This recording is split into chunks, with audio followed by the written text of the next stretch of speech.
तेजी से फैलती एक बीमारी के बारे में आपने ज़रूर सुना होगा। आज हम बात कर रहे हैं थायराइड के बारे में। आपको मालूम है थायराइड एक ग्रंथि का नाम है जहां से थायरॉक्सिन हार्मोन स्रावित होता है। ये तितली के आकार की गले के बीचों बीच प्रत्येक मनुष्य में पाई जाने वाली ग्रंथि होती है। जब थूक निकलते हैं तो ये ऊपर नीचे होती हुई दिखाई दी जा सकती है। थायराइड ना तो किसी बीमारी का नाम है और ना किसी हार्मोन का।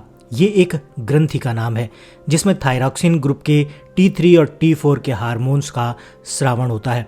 ये हार्मोन मानव शरीर के शारीरिक, बौद्धिक, मानसिक और जननांगों के विकास में महत्वपूर्ण भूमिका निभाते हैं। ये मुख्य रूप से दो प्रकार का हो सकता है, हाइपोथायराइडिज्म और हाइपरथायराइडिज्म। हाइपोथायराइडिज्म और हाइपरथायराइडिज्म के अंतर को भी समझना जरूरी है। थायराइड ग्रंथि में हार्मोन का निर्माण जब कम हो जाता है तो इसे हाइपोथायराइडिज्म कहते हैं, और जब थायराइड ग्रंथि में हार्मोन की अधिकता हो जाती है तो इसे हाइपरथायराइडिज्म कहते हैं। अब बात करते हैं इनके लक्षणों की। सबसे पहले नज़र डालते हैं हाइपोथायराइडिज्म की जिसको बीमारी है उसको क्या क्या लक्षण नज़र आ सकते हैं। वजन बढ़ना या त्वचा रूखी होना ये इसका सबसे बड़ा लक्षण हो सकता है। आवाज़ में भारीपन या बदलाव, आलस्य आना या नींद अधिक आना, बच्चे पैदा ना होना, शरीर में गुब्बारे की तरह सूजन आ जाना, महिलाओं में मासिक धर्म की अधिकता हो जाना, ये सभी लक्षण हाइपोथायराइडिज्म के हैं। अगर ये सभी लक्षण दिखाई देते हैं तो आपको सचेत हो जाने की ज़रूरत है और अपने विशेषज्ञ या चिकित्सक से परामर्श करने की ज़रूरत है। इसमें जो टेस्ट होगा उसमें आपके थायरॉक्सिन हार्मोन की जांच की जाएगी, जिससे ये पता चलेगा कि थायरॉक्सिन हार्मोन की अधिकता है या फिर निम्नता। अब बात कर लेते हैं हाइपरथायराइडिज्म की। इसमें क्या लक्षण देखे जा सकते हैं। इसमें वजन कम हो जाता है और साथ में हाथों में कंपन शुरू हो सकता है। गर्मी अधिक लगना या कभी कभी दस्त भी लग जाने ये इसका लक्षण है। दिल की धड़कन बढ़ जाना, महिलाओं में मासिक धर्म की अनियमितता या फिर कमी का आ जाना, ये हाइपरथायराइडिज्म के मुख्य लक्षण हैं। जब भी ऐसे कोई लक्षण मिलें तो आप अपने चिकित्सक से परामर्श लेकर इसका टेस्ट ज़रूर करवाएं, जिससे आपको ये पता चल जाएगा कि आपके जो थायरॉक्सिन हार्मोन है उनकी स्थिति क्या है और उस हिसाब से आप अपना ट्रीटमेंट शुरू कर सकते हैं। ये बात हो गई थायराइड बीमारी के लक्षणों की। अब एक नज़र इस पर भी डालते हैं कि आखिर ये बीमारी होती क्यों है। आजकल हमारी बदलती जीवन शैली ने हमारा खान पान, हमारा रहन सहन, हमारी दिनचर्या सब कुछ बदल दिया है। यही कारण है कि हमारा शरीर नई नई अलग अलग बीमारियों के चक्कर में फंसता जा रहा है। आजकल जहां हमने अपनी दिनचर्या बदल दी, वहीं बाजार के चक्कर में हमारे घर में रसोई तक ऐसी बहुत सारी चीज़ें आना शुरू हो गईं जो बीमारियां लेकर आने लगीं। ऐसे ही हम बात करते हैं नमक की।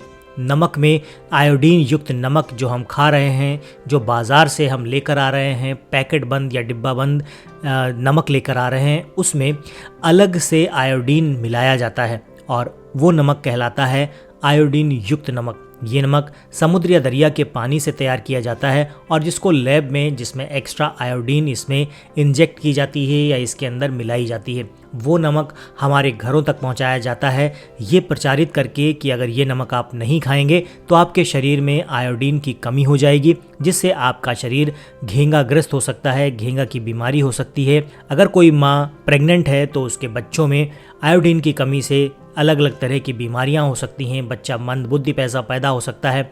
ये दुनिया भर के कई तरह की एड्स के रूप में हमें ये बताया जाता है, लेकिन आज से वर्षों पहले से हम आयोडीन युक्त नमक नहीं जानते थे।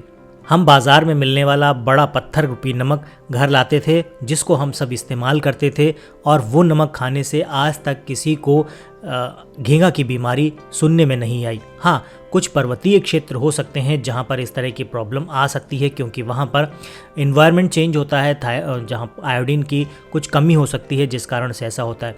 कहा जाता है हमारे शरीर को बहुत थोड़ी सी मात्रा में आयोडीन की ज़रूरत होती है और उतनी आयोडीन हमें पत्तेदार सब्जियों, दालों, चावल या खाने पीने की जो दैनिक चीज़ें हैं जिनको हम अपने दिनचर्या में इस्तेमाल करते हैं, उन सभी में पर्याप्त मात्रा में आयोडीन होता है, जो हमारे शरीर में जाकर आयोडीन की पूर्ति कर देता है। लेकिन जब हम एक्स्ट्रा आयोडीन नमक के माध्यम से अपने शरीर में डालते हैं तो वो आयोडीन हमारे शरीर में नई नई बीमारियों को जन्म देती है। ऐसी ही एक बीमारी का नाम है थायराइड। थायराइड बीमारी आयोडीन की अधिकता के कारण हो सकती है। ऐसे में आपको अपना नमक चेंज करने की ज़रूरत होती है। आपको आयोडीन युक्त नमक, चाहे वो किसी भी कंपनी का हो, उसको तत्काल प्रभाव से बंद करना होता है। उसके बाद आप बाज़ार से सेंधा नमक लाएं और सेंधा नमक अपनी सब्ज़ी में, सलाद में, छाछ में, दही में, मट्ठे में, लस्सी में, या कहें कि जहाँ पर भी आप नमक का इस्तेमाल करते हैं वहाँ सेंधा नमक इस्तेमाल कीजिए। हाँ, सलाद में, दही, लस्सी, छाछ में आप काले नमक का भी इस्तेमाल कर सकते हैं। वो भी नेचुरल है, वो भी केमिकल फ्री होता है। ये तो हो गई बात इस बीमारी के कारण की। अब कारण और लक्षण की बात कर ली तो चिकित्सा की बात करना भी बेहद ज़रूरी हो जाता है। आधुनिक चिकित्सा में जहां विज्ञान ने इतनी ज़्यादा तरक्की कर ली है, वहीं कुछ बीमारियां आज भी ऐसी हैं जिनका इलाज या जिनकी चिकित्सा आधुनिक विज्ञान के पास नहीं है। उन बीमारियों के लिए हमें होम्योपैथी या फिर आयुर्वेद या कहें कि वैकल्पिक चिकित्सा का सहारा लेना पड़ता है। वो योग या प्राणायाम भी हो सकता है, वो पंचकर्म भी हो सकता है, वो आयुर्वेद भी हो सकता है, वो होम्योपैथी भी हो सकता है। कोई भी तरह की चिकित्सा जो आपकी इस बीमारी को जड़ से ख़त्म करने में सक्षम है। हम ऐसी ही कुछ होम रेमेडीज़ की बात करेंगे जिनका उपयोग करके आप थायराइड की बीमारी को जड़ से ख़त्म कर सकते हैं। थायराइड की बीमारी में सबसे पहला काम आपने नमक बदलने का करना है। उसके बाद आपने धनिया पत्ती का इस्तेमाल करना है। धनिया की पत्ती की चटनी बनाकर उसको गुनगुने पानी में मिलाकर पी जाइए। इसमें कुछ भी अलग से नहीं डालना है। धनिया के हरे पत्ते या सूखा धनिया दोनों ही थायराइड की बहुत अच्छी दवा होते हैं। जब बाज़ार में हरा धनिया उपलब्ध रहता है तो हरे धनिया की चटनी बनाइए। कम से कम 1 चम्मच चटनी होनी चाहिए। उसको आप 1 गिलास पानी में मिलाइए और पी जाएं। लगातार अगर आप ऐसा करेंगे तो आप देखेंगे धीरे धीरे आपके जो हार्मोन्स की अधिकता है या निम्नता है ये आपकी कंट्रोल होना शुरू हो जाएगी। टेस्ट कराएंगे लगातार तो उसमें आपका रिजल्ट आपको देखने को मिल जाएगा।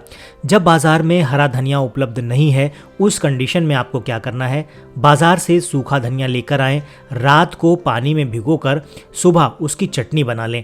1 चम्मच 1 गिलास पानी में डालकर दिन भर में 1 बार पीना है। ऐसा आप सुबह के समय भी कर सकते हैं। आप चाहें तो धनिया चबाकर खा सकते हैं, उसके ऊपर से वो भिगोया हुआ पानी भी पी सकते हैं। इसके अलावा एक छोटा सा काम चाहें तो और भी कर सकते हैं। सौंठ, काली मिर्च, पीपर, बहेड़ा, धनिया ये सभी बराबर मात्रा में मिलाकर आधा चम्मच चूर्ण शहद में मिलाकर खाने से 1 घंटा पहले लेना है। ये सभी नियम आप अपनाएंगे। इसके अलावा जो दैनिक चर्या के नियम हैं, ये सभी चिकित्सा के उपाय या औषधियाँ आप घर पर प्रयोग करेंगे तो ऐसा कोई कारण नहीं कि आपकी थायराइड जड़ से खत्म ना हो सके। इसके साथ ही आपको दैनिक चर्या के कुछ नियम हैं जिनका पालन करना बहुत ज़रूरी है। वो नियम हमने अपने वीडियोज़ में पहले बात की है, आप वो वीडियो देख सकते हैं। एक शॉर्ट नज़र हम यहाँ पर डाल लेते हैं। उसके लिए आपको सुबह उठते ही हल्का गुनगुना या सादा पानी पीना है। पानी घूंट घूंट या सिप सिप करके चाय की तरह पीना है। उसके बाद खाना खाने से पहले आप पानी ले सकते हैं, लगभग 40 मिनट पहले, नहीं तो खाना खाने के 1.5 घंटे बाद पानी पीना है। पानी बैठ कर पीना है, सिप सिप करके पीना है, गट गट पानी नहीं पीना है। चाहे कितनी भी गर्मी आ जाए, बर्फ़ या फिर फ्रिज का रखा हुआ पानी नहीं पीना है। आपको मटके या घड़े का पानी पीना है। इसके अलावा दोपहर का भोजन करते हैं तो आप आधे घंटे से 20 मिनट से लेकर आधे घंटे तक रेस्ट कर सकते हैं। रात का भोजन करते हैं तो उसके लिए आप कम से कम 2000 कदम टहल सकते हैं। दोनों तरह के भोजन करने के बाद आप 5 से 7 मिनट वज्रासन में भी बैठ सकते हैं। वज्रासन का नाम इसीलिए है क्योंकि ऐसा आसन करने से आपका शरीर वज्र की तरह मजबूत और कठोर हो जाता है। ये सभी उपाय करेंगे, दिनचर्या पालन करेंगे तो आपकी थायराइड और जल्दी ठीक हो जाएगी।